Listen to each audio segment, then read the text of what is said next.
성교회는 참 역사와 전통이 있는 우리 고신교회에서 참 귀한 교회입니다.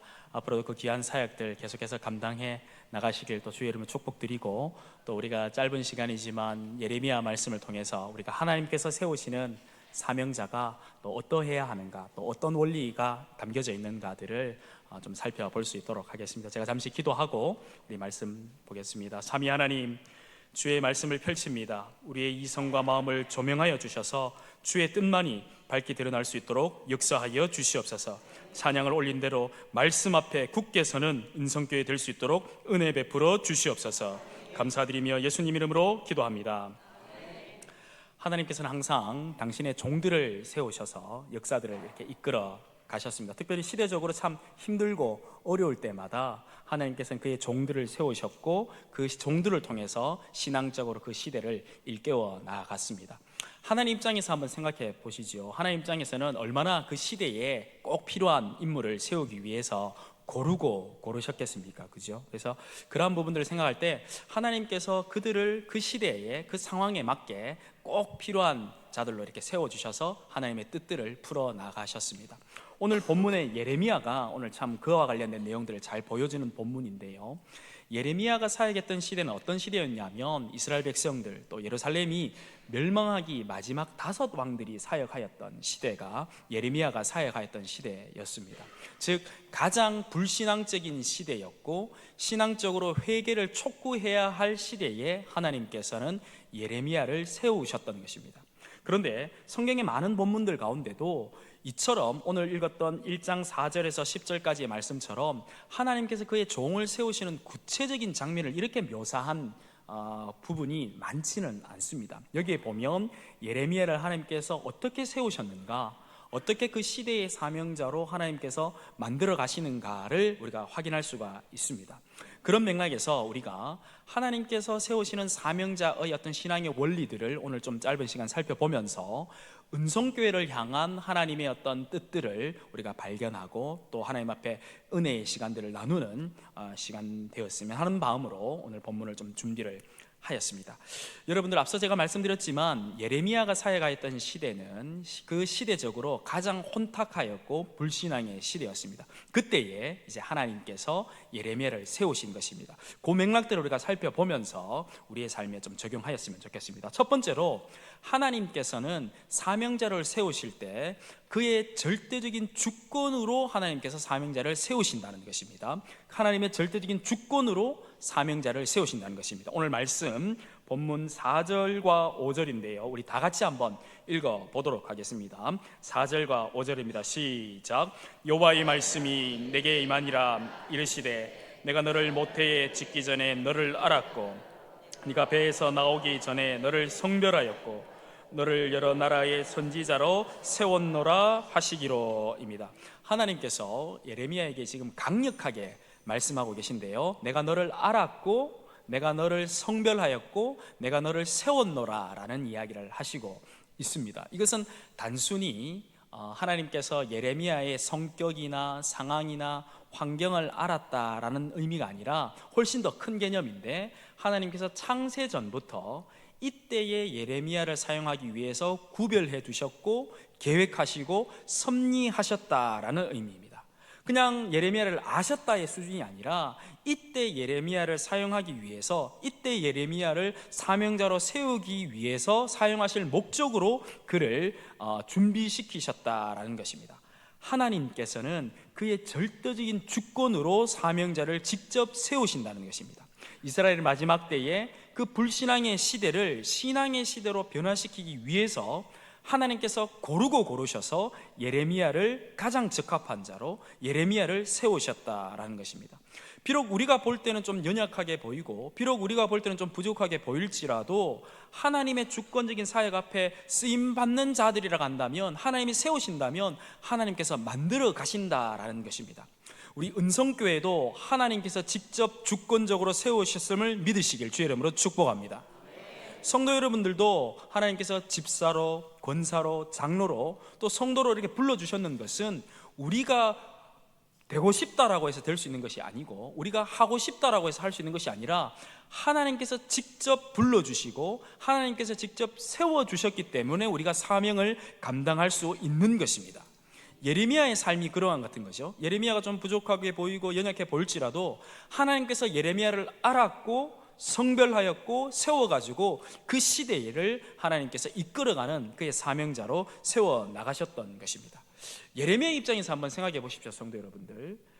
하나님께서 나를 세우셨구나, 하나님께서 나를 이때에 나를 위해서 계획하시고 섭리하셨구나라는 것을 예레미야가 깨닫게 되어지면 그의 마음 가운데 논리적으로 어떤 마음이 생기겠습니까? 아마 이런 마음 아닐까요? 담대한 마음이 생길 것입니다. 왜냐하면 내가 시작한 사역이 아니고 내가 시작한 사역이 아니기 때문에 하나님께서 끝까지 책임져 주시고 하나님께서 끝까지 마무리하실 것이다라는 담대한 마음이 생겼을 것입니다. 우리 은성교회 성도 여러분들, 제가 퀴즈 한번 내도록 하겠습니다. 예레미야의 별명이 무엇입니까? 역시 은성교회는 신앙의 연수가 깊고 수준이 있으십니다. 눈물의 선지자죠. 왜 눈물의 선지자일까요? 그만큼 예레미야의 사역이 쉬웠을까요? 어려웠을까요? 어려웠기 때문에 눈물의 선지자였습니다. 실제로도 아까도 말씀드렸죠. 정말 가장 혼탁한 시대에 예레미야가 사역을 했고 그들을 향한 회개의 말씀을 선포해야 됐기 때문에 그는 살인의 유업, 거짓 선지자의 누명, 온갖 곡초를 당했기 때문에 눈물의 선지자였습니다. 그런데 성도 여러분들, 예레미야가 우리가 잘 알고 있지 않습니까? 예레미야 전체 본문을. 예레미야가 사역을 포기했습니까? 아니면 끝까지 감당을 했습니까? 끝까지 감당을 했습니다. 왜냐하면 그의 사역을 시작하신 분이 자기가 아니라 하나님인 것을 예레미야는 알았던 것입니다. 그렇기 때문에 그의 마음 가운데 어떻습니까? 담대한 마음을 가지고 끝까지 사역에 임했던 것입니다. 사랑하는 우리 은성교회 성도 여러분들, 은성교회를 시작하신 하나님이 끝까지 은성교회를 책임져 주실 줄 믿습니다. 여러분들의 사역을 하나님이 시작하셨기 때문에 하나님이 여러분이 그 사역을 감당할 수 있도록 끝까지 책임져 주실 줄 믿습니다. 여러분들의 집사로서, 권사로서, 장로로서, 성도로서의 모든 사역 가운데 하나님이 불러주신 그 사명의 자리 가운데 하나님께서 세우셨으니 끝까지 여러분들을 책임져 주실 줄 믿습니다. 우리가 그것을 붙잡고 담대하게 신앙생활을 해 나가는 것입니다. 하나님이 세우신 성도, 사명자는요, 하나님이 나를 세우셨다라는 이것을 붙잡고 우리는 담대하게 신앙생활을 해 나갈 수 있는 것입니다. 첫 번째 기억하십시오. 두 번째로 하나님께서 사명자를 세우실 때 어떤 부분을 우리가 확인할 수 있냐면 하나님께서 사명자에게 믿음의 관점을 요청하신다는 것입니다. 어떤 관점요? 믿음의 관점을 요청하신다는 것입니다. 오늘 말씀 본문 6절과 7절인데요 우리 6절과 7절 우리 다 같이 한번 읽도록 하겠습니다. 시작. 내가 이르되 슬프도소이다 주 여호와여 보소서 나는 아이라 말할 줄을 알지 못하나이다 하니 여호와께서 내게 이르시되 너는 아이라 말하지 말고 내가 너를 누구에게 보내든지 너는 가며 내가 네게 무엇을 명령하든지 너는 말할지니라. 아멘. 하나님께서 예레미야를 내가 너를 알았고 내가 너를 성별하였고 내가 너를 세웠노라 라고 절대적인 주권으로 하나님께서 선포해 주셨음에도 불구하고 안타깝게도 예레미야는 불신앙으로 나오게 됩니다. 6절 보십시오. 내가 이르되 슬프도소이다 주여 여호와여 보소서 나는 아이라 말할 줄 알지 못하는 사람입니다 라고 이야기하고 있는 거예요. 쉽게 얘기하면 이런 거죠. 하나님 슬픕니다. 하나님 왜 이러십니까? 나는 아이이기 때문에 이 사명을 감당할 수 없습니다 라고 이렇게 나온 것입니다. 실제로 여기 본문의 아이라는 표현은 나중에 원문 한번 찾아보십시오. 이것은 날이라는 단어인데 이 단어는 육신적으로 그야말로 정말 아이를 의미하는 것입니다. 영유아를 의미하는 것입니다. 근데 잘 아시다시피 예레미야가 나이가 그런 나이가 아니잖아요. 영유아가 아니지 않습니까? 그러니까 예레미야가 이거는 우리 한국적 문화 안에서 좀 내가 겸손의 표현으로 혹은 내 교양의 표현으로 제가 좀 부족합니다, 제가 좀 연약합니다 이런 의미가 아니라 하나님 앞에 하나님 나는 정말 영유아입니다, 내가 말할 수 없습니다, 나는 정말 아이라니까요 라고 이렇게 불신앙으로 나아가고 있는 것입니다. 그래서 하나님 얼마나 답답하셨으면 7절 보십시오. 여호와께서 내게 이르되 너는 아이라 말하지 마라 라고 이야기하지 않습니까? 예레미야야, 네가 왜 이렇게 불신앙으로 나오냐? 똑같이 예레미야가 했던 그것을 그대로 코테이션 하셔가지고 하나님께서 너는 아이라 말하지 마라라고 이야기하는 것입니다. 우리 왜 성도 여러분들 그 집에서 가끔 부부싸움 하실 때, 부부싸움 안 하십니까? 네. 한 번씩 하실 때 남편이나 아내가 상처되는 말 딱 하면 그 말을 그대로 딱 코테이션 해가지고 딱 이렇게 대받아 치지 않습니까? 저는 그렇게 대받아 치거든요. 대받아 치는데 지금 하나님이 그런 맥락인 거예요. 예레미야가 하는 게 얼마나 섭섭하셨으면 그 예레미야가 했던 나는 아이입니다를 붙잡고 너는 아이라 말하지 마라 라고 이야기하고 있는 거예요. 얼마나 예레미야가 안타까웠으면. 그런데 성도 여러분들, 오늘 본문을 꼼꼼하게 살펴보면 예레미야가 이렇게 불신앙의 관점을 가지는 어떤 맥락이 나와요. 그걸 우리 한번 살펴보겠습니다. 재밌는데요, 우리 1장 1절 한번 보시죠. 예레미야 1장 1절. 예레미야 1장 1절 우리 다 같이 한번 읽어볼까요? 예레미야 1장 1절입니다. 시작.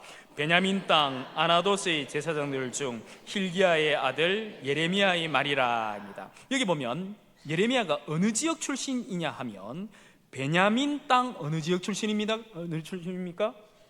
아나도 출신입니다. 아나도 출신.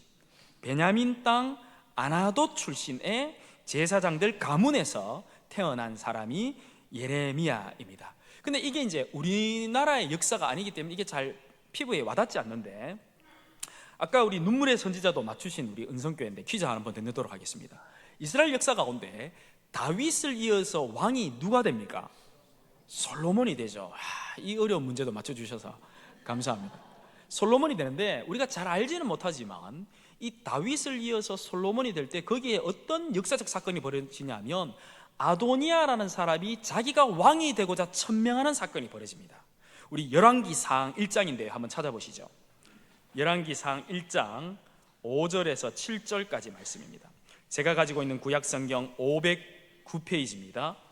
열왕기상 1장 5절에서 7절까지 말씀, 우리 다 찾으셨으면 우리 한 절씩 교독 한번 해보겠습니다. 제가 먼저 읽겠습니다. 1장 5절입니다. 그때에 핫깃의 아들 아도니아가 스스로 높여서 이르기를 내가 왕이 되리라 하고 자기를 위하여 병거와 기병과 호위병 50명을 준비하니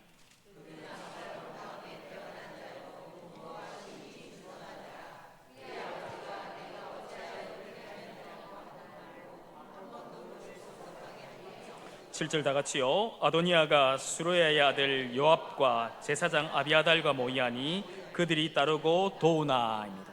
자, 5절 보십시오. 아도니아가 스스로 높여서 이기를 내가 왕이 되리라 라고 천명합니다. 그리고 실제로 군사를 일으켜요. 군사를 일으킵니다. 그런데 7절 보십시오. 이 아도니아의 어떤 이런 사건에 누가 동참하냐 하면 수르야의 아들 요압이라는 사람과 또 누가 동참합니까? 제사장 아비아달이 동참합니다. 그런데 여러분들, 다윗을 이어서 왕이 아도니아가 됩니까? 솔로몬이 됩니까? 솔로몬이 되죠. 자, 여러분들 입장에서 여러분들이 솔로몬이면 이 아도니아와 아도니아 일당을 어떻게 처리하시겠습니까? 우리 성가대 어떻게 처리하겠습니까? 다 예, 아주 거친 표현이 나왔습니다. 다 죽인답니다. 실제로 솔로몬이 다 죽여버립니다. 우리 한번 볼까요? 우리 2장 한번 보시죠. 2장 25절 보십시오. 열왕기상 2장 25절입니다. 열왕기상 2장 25절 제가 한번 읽어보겠습니다. 여호야다의 아들 분하야를 보내매 그가 아도니아를 쳐서 죽였더라입니다. 그래서 실제로 솔로몬이 아도니아를 쳐 죽입니다. 그리고 그 수르야의 아들 요압도 솔로몬이 죽입니다. 그 군사를 보내가지고. 그런데 재미있게도 제사장 아비아달에게만 흥미롭게도 은혜와 자비를 베풉니다. 왜 은혜와 자비를 베푸냐 하면 이 제사장 아비아달이 그의 아버지 다윗과 함께 온갖 고초를 당하면서 사역을 함께 하였던 것을 솔로몬이 기억했던 것입니다. 우리 열왕기상 2장 26절 한번 보시죠. 2장 26절입니다. 그러면서 이 아비아달을 어디로 쫓아보내는데 열왕기상 2장 26절 우리 다 같이 한번 읽어보도록 하겠습니다. 시작. 왕이 제사장 아비아달에게 이르되 네 고향 아나도스로 가라. 너는 마땅히 죽을 자이로되 네가 내 아버지 다윗 앞에서 주 여호와의 궤를 메었고 또 내 아버지가 모든 환난을 받을 때에 너도 환난을 받았은즉 내가 오늘 너를 죽이지 아니하노라 하고입니다. 그렇죠? 실제로 다윗을 기억해서 다윗과 함께 사역했던 이 아비아달의 그 내용들을 기억해서 솔로몬이 이에게는 자비를 베풉니다. 은혜를 베풉니다. 그리고 은혜를 베풀어서 어디로 쫓아보내냐 하면 그의 고향이었던 어디로 쫓아보냅니까? 아나돗으로 쫓아보내는 것입니다. 아나돗으로. 그러면 여러분들이 여기가 아나돗이구나, 아나돗은 이런 곳이구나를 여러분들이 상상을 해야 되는 것입니다. 자, 우리는 우리의 역사가 아니기 때문에 이게 입체적으로 잘 다가오지 않는데 이스라엘 백성들의 관점에서 한번 생각해 보십시오. 다윗과 솔로몬은요, 이스라엘을 대표하는 선왕 중에 선왕이었습니다. 예수 그리스도를 예표할 만큼 이들의 입지는 정말로 남달랐습니다. 그렇죠? 그러면 이스라엘 백성들의 입장에서는 아도니아는 어떻습니까? 이 다윗과 솔로몬의 역사적 흐름을 회방했던 사람들이었고 그 일당들이었던 것입니다. 만약에 아도니아가 왕이 되었다고 한다면 솔로몬은 등장하지 못하는 것입니다. 이스라엘 백성들에게 있어서는 끔찍한 일이죠. 이스라엘 백성들에게 있어서는 이것은 굉장히 있어서는 안 되는 일이었던 것입니다. 그죠? 역사적으로 볼 때, 그죠? 자, 그런 사람들이 쫓겨났던 곳이 아나돗이라 이 말입니다. 이스라엘 백성들의 입장에서 한번 생각해 보십시오. 자, 그러면 다시 예레미야 1장 1절로 한번 와보십시오. 그런 불신앙의 땅, 그런 불명예의 땅, 이스라엘 백성들에게 있어서는 안 되는 그런 역사적 사건이 벌어졌던 사람들이 쫓겨났던 땅이 아나돗인 것입니다. 그곳 출신이 누구냐면 예레미야인 것입니다. 이런 것입니다. 예레미야 입장에서는 하나님, 나는 아나돗 출신입니다. 하나님, 나는 예루살렘 출신도 아니고, 우리로 치면 이런 거죠. 하나님, 나는 성골도 진골도 2% 부족한 사역자입니다. 그런 내가 어찌 당신의 사명을 감당할 수 있겠습니까? 라는 고백이 하나님, 나는 아입니다 라는 고백이다 이 말이에요. 무슨 말인지 이해되십니까? 사랑하는 성도 여러분들, 하나님께서 맡겨주시는 사명 앞에 하나님께서 절대적인 주권, 우리는 알 수는 없지만 하나님께서 맡겨주시는 그 절대적인 주권의 섭리와 계획에 있어 그 사명을 하나님께서 우리에게 주셨는데, 그 주신 사명 앞에 하나님, 나는 아입니다, 나는 아나돗 출신입니다, 나는 배우지도 가지지도 나는 2% 부족한 사람이기 때문에 그 사명 감당하지 못하겠습니다 라고 이야기하는 모습이 마치 예레미야의 모습이 마치 우리들의 모습 아니냐라고 하는 것입니다. 사랑하는 은성교회 성도 여러분들, 하나님 아버지 앞에 아나돗의 관점을 버리시고 믿음의 관점을 가지시길 주의 이름으로 축복합니다. 여러분들은 아나돗의 관점이 아니라 믿음의 관점을 가져야 되는 것입니다. 하나님 아버지 앞에 비록 우리가 사람으로 볼 때는 연약하죠. 우리는 가지지 못했죠. 배우지 못했죠. 그러나 하나님 아버지 앞에서는 그런 게 중요한 게 아니라니까요. 아나돗 출신이 중요한 것이 아니라 하나님이 세우신다면 하나님이 사용하실 줄 믿습니다. 부족하고 연약할지라도 하나님께서 사용하시면 은성교회도 하나님께서 붙잡아 주실 줄 믿습니다. 우리가 그것을 붙잡고 나아가는 것입니다. 하나님께서 세우시는 사명자, 믿음의 관점을 가진 자가 하나님께서 세우시는 사명자가일 줄 믿고, 그러한 믿음의 관점을 가진 모든 성도들 되시길 주의 이름으로 축복합니다. 세 번째로 하나님께서 세우시는 사명자는 어떤 특징이 좀 있냐면요, 하나님께서는 사명자에게 사명을 감당할 능력 또한 허락하신다는 거예요. 저는 이 본문을 보면서 이게 참 은혜가 되고 참 놀랍습니다. 하나님께서는 사명자를 세우실 때 그에게 사명자로서 그들을 세우시고 그들에게 은혜를 베풀지만은 그것들만 허락하시는 것이 아니라 정말로 하나님께서 그들에게 능력 또한 허락해 주신다는 것입니다. 오늘 본문 우리 9절과 10절인데요. 우리 9절과 10절 우리 다 같이 한번 읽어보도록 하겠습니다. 시작. 여호와께서 그의 손을 내밀어 내 입에 대시며 여호와께서 내게 이르시되 보라, 내가 내 말을 내 입에 두었노라. 보라, 내가 오늘 너를 여러 나라와 여러 왕국에 세워 네가 그것들을 뽑고 파괴하며 파멸하고 넘어뜨리며 건설하고 심게 하였느니라 하시니라입니다. 우리 구약을 대표하는 선지자는 두 명 있는데요, 첫 번째는 이사야고 두 번째는 예레미야입니다. 구약의 세계관과 구약의 가치관을 반영하는 사람입니다. 성도 여러분들, 구약의 세계관과 구약의 가치관에 있어서 사람이 하나님을 만나면 삽니까 죽습니까? 죽습니다. 그런데 오늘 예레미야 보십시오. 9절 보십시오. 하나님께서 얼마나 예레미야를 아끼셨고 또 예레미야가 얼마나 연약했으면 하나님이 예레미야에게 확실한 증거를 보여주시는 것입니다. 직접 그에게 현현하셔가지고 그의 손을 내밀어서 그의 입에 대어주시는 퍼포먼스를 하나님께서 하시는 것입니다. 그리고 그에게 필요한 능력과 역량들을 허락하시는데 예레미야의 입술에 말씀을 넣어두시는 것입니다. 왜냐하면 예레미야의 사역은 무엇입니까? 하나님으로부터 말씀을 선포해야 했고 그 마지막 때에, 그리고 그들에게 회개를 촉구하는 회개의 말씀을 선포하는 사역을 해야 됐기 때문에 그에게 필요하였던 것은 말씀이었던 것입니다. 그래서 그에게 말씀을 그 입에 넣어두시는 것입니다. 하나님께서는 그에게 함께 하겠다, 내가 너와 함께 하겠다, 내가 너에게 어떤 구원이 되어주겠다 말씀만 하시는 것이 아니라 그가 그 사명을 감당할 수 있는, 예레미야가 그 사명을 끝까지 감당할 수 있는 능력 또한 실제적으로 허락해 주신다라는 것입니다. 은성교회가 하나님으로부터 받은 그 사명들을 감당해 나갈 때에 은성교회의 능력이 아니라 하나님께서 주시는 능력으로 사역해야 될 줄 믿습니다. 은성교회에 하나님께서 꼭 필요한 능력과 은성교회에 꼭 필요한 모든 환경들을 하나님께서 열어주실 줄 믿습니다. 그게 9절의 말씀인 것입니다. 하나님께서 은성교회에게 꼭 필요한 것들을 여러분들이 입에 넣어준다 이 말입니다. 얼마나 귀한 것입니까? 그죠? 그리고 그 하나님께로부터 받은 그 역량과 능력이 얼마나 권세 있고 대단하냐면 예레미야가 어떻게 사역했냐면 10절이죠. 10절의 모습처럼 예레미야가 사명을 감당해 나간다는 겁니다. 얼마나 능력 있고 권세 있는지 모릅니다. 보시면 예레미야가 여러 나라에게 말씀을 선포하겠죠. 그리고 여러 왕국 위에 세워져서 그가 회개를 촉구하게 될 것입니다. 그때 어떻게 되냐면 그 여러 나라와 여러 왕국 위에 있었던 불신앙적 요소들, 그리고 하나님 아버지 앞에 모든 어그러져 있었던 우상숭배의 요소들이 어떻게 됩니까? 예레미야의 말씀 선포와 사역을 통해서 모든 것들이 뽑혀지고 파괴되고 파멸하고 넘어뜨리는 역사가 나타난다 이 말입니다. 예레미야가 하나님으로부터 능력과 말씀을 받아서 사역해 나갈 때 그의 능력이 아니라 그의 힘이 아니라 하나님의 능력과 하나님의 힘으로 사역해 나갈 때에 모든 불신앙적인 것이고 모든 어그러뜨려진 것들이 뽑혀지고 파괴되고 파멸하면 넘어뜨리는 역사가 나타난다 이 말입니다.